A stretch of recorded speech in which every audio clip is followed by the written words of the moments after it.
यह कहानी पूरी तरह से काल्पनिक है और इसका उद्देश्य मनोरंजन और जागरूकता फैलाना है।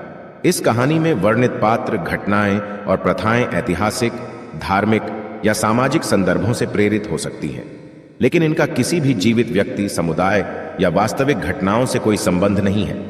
हम किसी भी धर्म, परंपरा या मान्यता का अपमान करने का प्रयास नहीं करते। यह कहानी केवल समाज में मौजूद अंधविश्वास, शोषण और कुरीतियों पर ध्यान आकर्षित करने के लिए प्रस्तुत की गई है। दर्शकों से अनुरोध है कि इसे एक रचनात्मक प्रस्तुति के रूप में देखें। सन्नाटे में डूबा हुआ वह छोटा सा गांव, जहां हर रात मंदिर की घंटियां गूंजती थीं, अपनी एक अनकही कहानी छिपाए हुए था। गांव के केंद्र में स्थित शिव मंदिर, जहां हर पूर्णिमा की रात एक रहस्यमयी रस्म निभाई जाती थी। उस रात गांव के सभी लोग अपने घरों में बंद हो जाते और मंदिर के अंदर से आती रहस्यमयी आवाजें उनकी रूहें कंपा देती। कहते हैं, मंदिर की देवदासी मालती, जिसकी सुंदरता की तुलना किसी अप्सरा से की जाती थी, गांव वालों के लिए देवी का रूप थी। लेकिन उसके जीवन की एक सच्चाई ऐसी थी जिसे न वह किसी को बता सकती थी और न खुद से छिपा सकती थी। मंदिर का पुजारी, जिसने उसे बचपन में देवी के नाम समर्पित किया था, हर रात उसे एक पवित्र सेवा का नाम देकर ऐसी रस्मों में धकेलता जहां उसके शरीर और आत्मा को अलग अलग दांव पर लगाया जाता। मालती को हर पूर्णिमा की रात मंदिर के गर्भगृह में एक अज्ञात व्यक्ति के साथ एक विशेष अनुष्ठान में शामिल होना पड़ता। उसे यह विश्वास दिलाया गया था कि यह अनुष्ठान भगवान शिव को प्रसन्न करने के लिए है, लेकिन उसकी अंतरात्मा हर बार उसे कुछ गलत होने का एहसास दिलाती। वह समझ नहीं पाती थी कि यह अनुष्ठान उसकी भक्ति है या उसकी देह का सौदा। दोस्तों, हमारी मेहनत का फल आप हमें सिर्फ एक क्लिक में दे सकते हैं। हमारे चैनल को सब्सक्राइब करें, लाइक करें और अगर आपका मन करे तो एक छोटा सा कमेंट भी कर दें। देखिए, हम आपसे पैसे नहीं मांग रहे हैं, बस आपका थोड़ा सा समय और सपोर्ट चाहिए। हमारे हर वीडियो को बनाने में कई घंटे लगते हैं, रिसर्च, लेखन, एडिटिंग और फिर आपके सामने पेश करने तक, और आपको यह सब देखने में बस कुछ मिनट लगते हैं। तो क्या यह 2 सेकंड का काम आप नहीं करेंगे? आपके लाइक, सब्सक्राइब और कमेंट से हमें यह पता चलता है कि हमारी मेहनत रंग ला रही है। यह हमें और भी बेहतर कंटेंट बनाने के लिए प्रेरित करता है। तो देर मत कीजिए, अभी सब्सक्राइब करें। एक रात जब वह मंदिर में पूजा के लिए तैयार हो रही थी, तब उसे गर्भगृह में फर्श पर बिखरे खून के धब्बे दिखे। उसके मन में शंका उठी, लेकिन पुजारी ने उसे यह कहकर शांत कर दिया, यह तो देवी का आशीर्वाद है, तुम्हें डरने की जरूरत नहीं। उसी रात एक नया आगंतुक गांव में आया। यह व्यक्ति था राजन, जो एक शोधकर्ता था और भारत की प्राचीन परंपराओं पर काम कर रहा था। राजन ने गांव में देवदासी प्रथा के बारे में सुना था और यह समझने की कोशिश कर रहा था कि इस प्रथा के पीछे क्या रहस्य छिपा है। वह मालती की सुंदरता और उसकी उदासी भरी आंखों से खींचता चला गया। राजन ने मालती से बात करने की कोशिश की, लेकिन मालती ने उससे दूरी बनाए रखी। लेकिन वह धीरे धीरे उसकी सहानुभूति और समझदारी के चलते उसके करीब आने लगी। एक दिन जब मालती ने राजन को गर्भगृह में होने वाले अनुष्ठान के बारे में बताया, तो उसने यह वादा किया कि वह इस रहस्य से पर्दा उठाकर उसे आजाद करेगा। राजन ने गांव में कुछ छिपे हुए दस्तावेज और पुजारी की संदिग्ध गतिविधियों का पता लगाया। उसने महसूस किया कि यह प्रथा देवी की पूजा नहीं, बल्कि एक अंधविश्वास और छलावे का खेल है, जहां मालती जैसी निर्दोष लड़कियों का शोषण किया जा रहा है। लेकिन जैसे ही राजन सच्चाई के करीब पहुंचा, उसे मंदिर के बाहर एक अजनबी की परछाई दिखाई दी।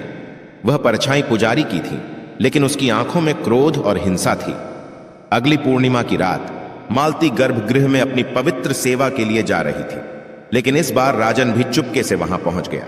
जैसे ही मालती मंदिर के दरवाजे के पास पहुंची, एक रहस्यमयी महिला की परछाई गर्भगृह से बाहर निकलती हुई दिखाई दी। मालती और राजन ने दरवाजा खोला और अंदर जो देखा, उसने दोनों के पैरों तले जमीन खींच ली। पुजारी की छवि बदलकर किसी भयावह शक्ति में तब्दील हो चुकी थी। राजन और मालती इस रहस्य को सुलझाने के लिए मंदिर के अंधेरे कोनों में छुपे एक गुप्त दरवाजे की खोज करते हैं, जहां देवदासी प्रथा का सबसे काला सच छिपा है। गर्भगृह में दाखिल होते ही मालती और राजन ने देखा कि वहां एक प्राचीन मूर्ति के सामने खून से सने कपड़े पड़े थे। पास ही एक चौकी पर लाल चंदन से बने कई अजीबोगरीब प्रतीक उकेरे गए थे। हवा में लोभान और राख की गंध घुली हुई थी और वहां की भयावहता दोनों के रोंगटे खड़े कर रही थी। पुजारी मूर्ति के सामने बैठा हुआ कोई मंत्र पढ़ रहा था। जैसे ही उसने मालती को देखा, उसकी आवाज तेज और गूंजती हुई हो गई।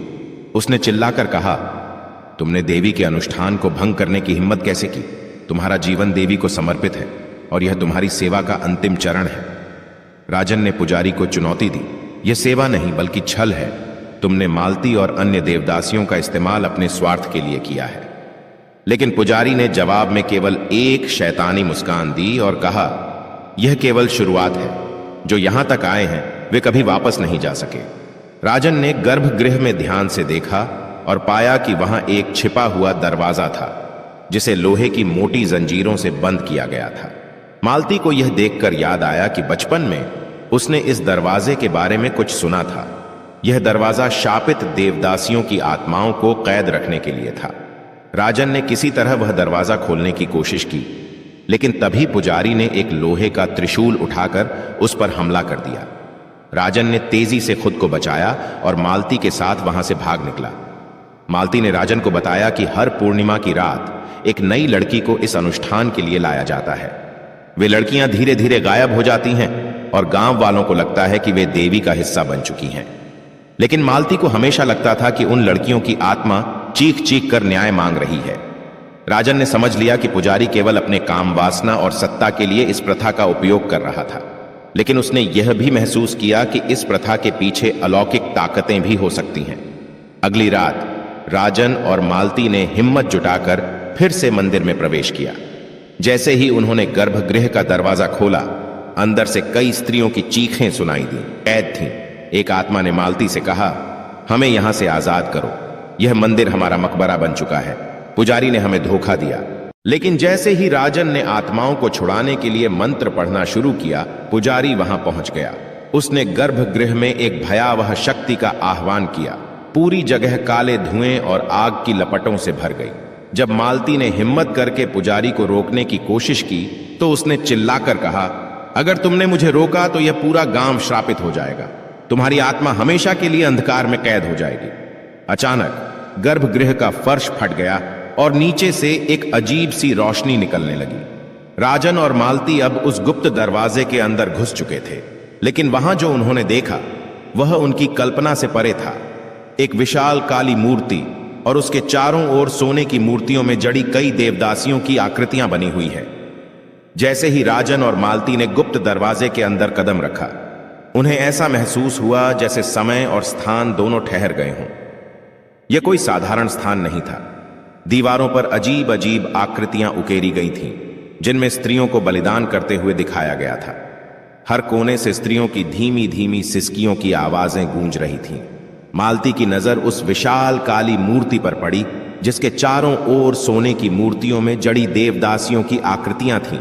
हर आकृति की आंखों में एक गहरी उदासी और दर्द झलक रहा था। राजन ने महसूस किया कि यह केवल सजावट नहीं, बल्कि उनकी आत्माओं को कैद करने का एक तरीका था। अचानक पुजारी वहां आ धमका। उसकी आंखें लाल हो चुकी थीं और उसके चेहरे पर एक डरावनी मुस्कान थी। उसने चिल्लाकर कहा, तुम्हें क्या लगा कि तुम यहां तक पहुंच जाओगे और मेरे रहस्य को उजागर कर दोगे? यह मूर्ति देवी नहीं, मेरी शक्ति का स्रोत है। इन आत्माओं को कैद करके मैंने अपार शक्ति पाई है। मालती, आज तुम्हारा बलिदान होगा और मेरी शक्ति अनंत हो जाएगी। राजन ने पुजारी को रोकने की कोशिश की, लेकिन तभी मूर्ति से निकलने वाली काली छाया ने उसे जमीन पर गिरा दिया। मालती को समझ नहीं आ रहा था कि वह क्या करे। जैसे ही पुजारी ने मालती को मूर्ति के पास खींचा, सभी आत्माओं ने एक साथ चिल्लाना शुरू कर दिया, हमें आजाद करो, यह मूर्ति हमारे जीवन और आत्मा का बंदी गृह है। अगर इसे नष्ट कर दोगे तो यह श्राप भी समाप्त हो जाएगा। मालती ने अपनी सारी हिम्मत जुटाई और मूर्ति के पास पहुंचने की कोशिश की।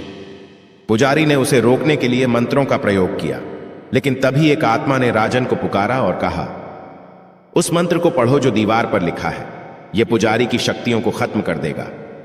राजन ने दीवार पर लिखा मंत्र पढ़ना शुरू किया। जैसे ही मंत्र पूरा हुआ, मूर्ति से निकलने वाली काली छाया चिल्लाने लगी और पुजारी के चारों ओर घूमने लगी।